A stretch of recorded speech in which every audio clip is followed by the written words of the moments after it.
அன்பு உறவுகளுக்கு இனிய வணக்கங்கள். நம்ம ஜோதிட பயணத்துல மிக முக்கியமான ஒரு காலகட்டத்தை நாம இப்போ நெருங்கிட்டு இருக்கோம். வரும் ஜூலை மாதம் 26ஆம் தேதி அன்னைக்கு நவகிரகங்கள்ல ஆயுள் காரகன், கர்ம காரகன்னு வர்ணிக்கப்படக்கூடிய சனி பகவான் வக்ரகதி அடைய போறார்.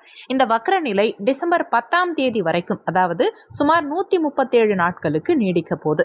இந்த 137 நாட்களும் சனி பகவான் மீன ராசியிலேயே தான் வக்ர சஞ்சாரம் செய்ய இருக்கார். அப்படின்னா இந்த வக்ர காலகட்டம் கன்னிராசியில வரக்கூடிய உத்திரம் 2, 3, 4ஆம் பாதங்கள், ஹஸ்தம் நட்சத்திரம் மற்றும் சித்திரை 1, 2ஆம் பாதங்கள், இந்த நட்சத்திரக்காரர்களுக்கு என்ன மாதிரியான பலன்கள் கொடுக்க போகுதுங்கிறத இப்போ பார்க்கலாம். பொதுவா கன்னிராசிக்கு இப்போ உங்க ராசிக்கு 7ஆம் இடமான களத்திரஸ்தானத்துல சனி பகவான் சஞ்சாரம் செஞ்சுட்டு இருக்கார். இதை நம்ம கண்டக சனின்னு சொல்லுவோம். கண்டக சனினாலே பலருக்கும் கூட்டு தொழில நஷ்டம், வாழ்க்கை துணையோட தேவையில்லாத கருத்து வேறுபாடுகள், வியாபார மந்த நிலை, திருமண தடைகள், இந்த மாதிரியான நினைவுகள் சற்று பயத்தை ஏற்படுத்தலாம். ஆனா இப்போ அந்த சனி பகவான் 7ஆம் இடத்திலேயே வக்ர நிலை அடையிறது கன்னிராசிக்கு நன்மையா தீமையாங்கிறத இப்போ பார்க்கலாம். கண்டக சனியா இருக்கக்கூடிய இந்த சனி பகவான் வக்ரம் அடையறதுனால உங்க 7ஆம் இடத்தின் மீதான கடுமையான பிடி இப்ப தளர்வடையுது. சோதனைகளின் வீரியம் குறையுது. அதே மாதிரி உங்க ராசிநாதனான புதன் பகவானின் அனுகூலமான நிலைகளும் உங்களுக்கு சாதகமா இருக்கிறதுனால கடந்த கால தடைகள் எல்லாம் விலகி இப்போ இந்த வக்ரகதி காலகட்டம் உங்க அனைத்து பிரச்சனைகளுக்கும் ஒரு நிம்மதியான விடிவு காலமாகவும் பாதுகாப்பு அரணாவும் நிச்சயமா உங்களுக்கு இருக்க போகுது. கன்னிராசினருக்கு இதுவரைக்கும் கண்டக சனியின் தாக்கத்தினால இருந்த ஒரு விதமான மன உளைச்சல், வீண் குழப்பங்கள், தாழ்வு மனப்பான்மை, எதிர்காலம் குறித்த தேவையில்லாத பயங்கள், நிம்மதியில்லாத சூழ்நிலை, இது எல்லாமே இந்த ஜூலை 26ஆம் தேதியிலிருந்து முற்றிலும் குணமாகும். மன அழுத்தம் வெகுவா குறைந்து தெளிவான சிந்தனை பிறக்கும். கடந்த காலங்கள்ல நீங்க ஒரு காரியத்தை செய்ய நினைக்கும் போது உங்க முயற்சிகள் எல்லாம் கடைசி நேரத்துல தடையோ அல்லது தாமதங்களையோ சந்திச்சிருக்கலாம். ஆனா இனிமே உங்க முயற்சிகளில் வேகம் கூடும். நினைத்த காரியங்களை நினைத்த மாதிரி திட்டமிட்டபடி மிக சிறப்பா செய்து முடிக்க முடியும். முக்கியமா இந்த வக்ர காலம்ங்கிறது நம்ம ஏற்கனவே செய்த தவறுகளை சரி செய்யறதுக்கான ஒரு காலகட்டம்ங்கிறதுனால ஏற்கனவே நீங்க எடுத்த தவறான முடிவுகளால ஏற்பட்ட சிக்கல்களை இந்த 137 நாட்கள்ல மிக சிறப்பா சரி செஞ்சிருவீங்க. மிக முக்கியமான முடிவுகள் மற்றும் புதிய முயற்சிகளை செய்ய நினைக்கிறவங்க தாராளமா ஜூலை 26ஆம் தேதிக்கு பிறகு தைரியமா ஈடுபடலாம். குடும்பஸ்தானத்தை பொறுத்த வரைக்கும் கடந்த காலகட்டங்கள்ல குடும்பத்துல இருந்த தேவையில்லாம ஏற்பட்ட வாக்குவாதங்களும் சின்ன சின்ன சண்டை சச்சரவுகளும் குடும்ப உறுப்பினர்களுக்கிடையே புரிதல் இல்லாத சூழ்நிலையும் கடந்த காலகட்டங்கள்ல நிலவி இருக்கலாம். ஆனா இப்போ சனி வக்ரம் அடைகிறதுனால குடும்பத்துல அமைதியும் சுமூகமான சூழலும் நிலவ தொடங்கும். உங்க பேச்சில் கனிவு பிறக்கும். குடும்பத்துல நிலவி வந்த அமைதியற்ற சூழ்நிலைகள் அனைத்தும் சீராகி மகிழ்ச்சியும் நிம்மதியும் பெருகும். உறவினர்கள் மற்றும் உடன் பிறந்தவர்கள் முழு ஆதரவு தருவாங்க உங்களுக்கு. குறிப்பா குடும்பத்துல நீண்ட நாட்களா தடைப்பட்டு வந்த சுப விசேஷங்கள், சுப பேச்சுவார்த்தைகள் இப்போ நல்லபடியா கைகூடி எந்த ஒரு தடங்களும் இல்லாம நல்ல முறையில நடந்து முடியும். திருமண முயற்சிகளை பொறுத்த வரைக்கும் 7ஆம் இடம் களத்திரஸ்தானம்ங்கிறதுனால திருமணம் கைகூடுறதுக்கான முயற்சிகளை மேற்கொள்வதற்கு இது சாதகமான காலகட்டம். கண்டக சனியின் வீரியம் குறைந்து வக்ரமடையறதுனால சனி வக்ரமடையறதுனால வரன் அமையறதுல நிலவிய தேவையில்லாத தாமதங்கள், தடைகள் அதெல்லாம் இப்போ நீங்கி உங்க மனசுக்கு பிடிச்ச மாதிரி நல்ல வரன்கள் அமைய தொடங்கும். புதிய வரன் தேடுறவங்களுக்கு இந்த 137 நாட்கள் மிக சிறந்த காலகட்டம். மன வாழ்க்கையை பொறுத்த வரைக்கும் வாழ்க்கை துணையோட இருந்த தேவையில்லாத கருத்து வேறுபாடுகள், சின்ன சின்ன மன வருத்தங்கள் எல்லாம் சரியாகும். இந்த நேரத்துல தேவையில்லாத ஈகோ பார்க்காம சற்றே இறங்கி சென்று பேசி பிரிந்தவர்கள் கூட மீண்டும் சுமூகமா ஒன்று சேர்வதற்கான வாய்ப்புகள் சிறப்பா கிடைக்கும். உங்க வாழ்க்கை துணையின் ஆரோக்கியத்துல இருந்த பாதிப்புகளும் இந்த காலகட்டத்துல முற்றிலும் நிவர்த்தியாகும்.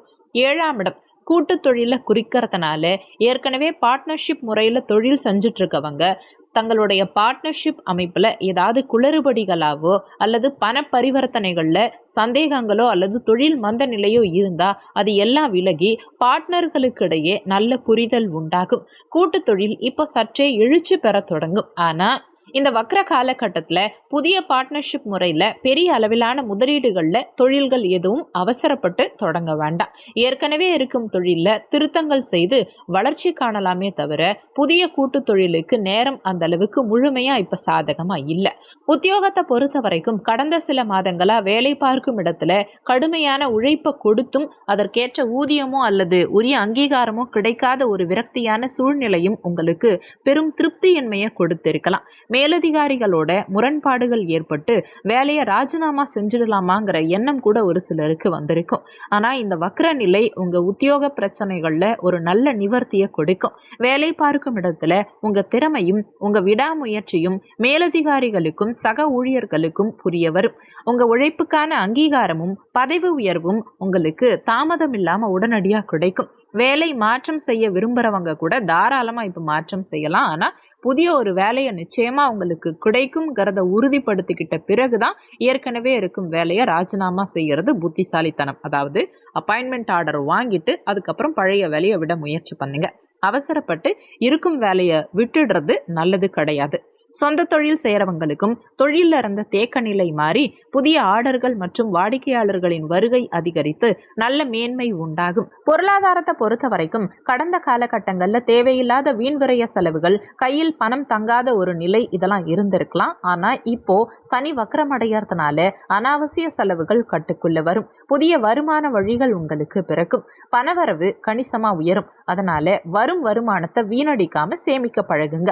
உங்க அத்தியாவசிய தேவைகள் அனைத்தும் தடை இல்லாம இந்த காலகட்டத்தில் பூர்த்தியாகும். அதே மாதிரி வரக்கூடிய அனாவசிய செலவுகளை சுபவரைய செலவுகளை, அதாவது சொத்து வாங்குறது, வீடு கட்டுறது அல்லது நல்ல நீண்ட கால முதலீடுகள் செய்யறது, இந்த மாதிரியான விஷயங்களை நீங்க பணத்தை கன்வெர்ட் பண்ணிக்கோங்க. அது உங்களுக்கு எதிர்காலத்துல மன திருப்தியை கொடுக்கும். கடன் தொல்லையில இருக்கவங்க இந்த வக்ர காலகட்டத்தில் வரும் கூடுதல் வருமானத்தை கொண்டு அத்தியாவசிய தேவைகளுக்கு போக மீதம் இருக்கும் தொகையை அப்படியே கடன் அடைக்க பயன்படுத்திக்கிட்டா நீண்ட நாட்களா உங்களை வாட்டி வதைத்த கடன் பிரச்சனையிலிருந்து எளிமையா வெளியே வர முடியும். புத்திர பாக்கியத்தை பொறுத்த வரைக்கும் பிள்ளை இல்லாத தம்பதிகளுக்கு புத்திர பாக்கியம் சார்ந்த நற்செய்திகள் இந்த காலகட்டத்தில் கிடைக்கும். தாராளமா மருத்துவ முயற்சிகளையோ அல்லது ஆன்மீக வழிபாடுகளையோ இந்த காலகட்டத்தில் நீங்க மேற்கொள்ளலாம். பிள்ளைகளின் கல்வி, அவங்க எதிர்கால முன்னேற்றம் அல்லது அவங்களுடைய சுபகாரியங்களுக்காக இந்த நேரத்தில் நீங்க செய்யும் செலவுகள் அனைத்தும் சுபவரைய செலவுகளா மாறி நன்மையை கொடுக்கும். பிள்ளைகள் மூலமா குடும்பத்துல மகிழ்ச்சியும் அவங்க முழு ஆதரவும் உங்களுக்கு கிடைக்கும். பிள்ளைகளை குறித்த கவலைகள் எல்லாம் தீரும்.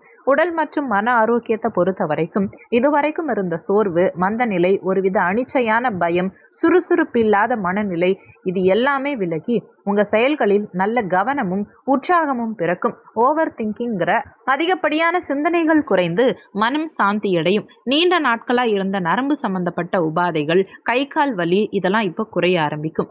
ஆனாலும் சனி பகவான் 7ஆம் இடத்துல வக்ரமடைகிறதுனால கன்னிராசிக்காரர்கள் இந்த நேரத்துல தங்களுடைய அதிகப்படியான வேலை பலுவை குறைச்சிக்கணும். போதிய உறக்கமும் பயணங்களின் போது சற்று எச்சரிக்கையா இருக்கிறதும் ஆரோக்கியத்துக்கு நல்ல மேன்மையை கொடுக்கும். மாணவ மாணவிகளுக்கும் இது மிக சாதகமான காலகட்டம் தான். கல்வியில இருந்த மந்த நிலை, கவனச்சிதறல், சோம்பேறித்தனம் இதெல்லாம் விலகி உற்சாகத்தோட படிக்க தொடங்குவீங்க.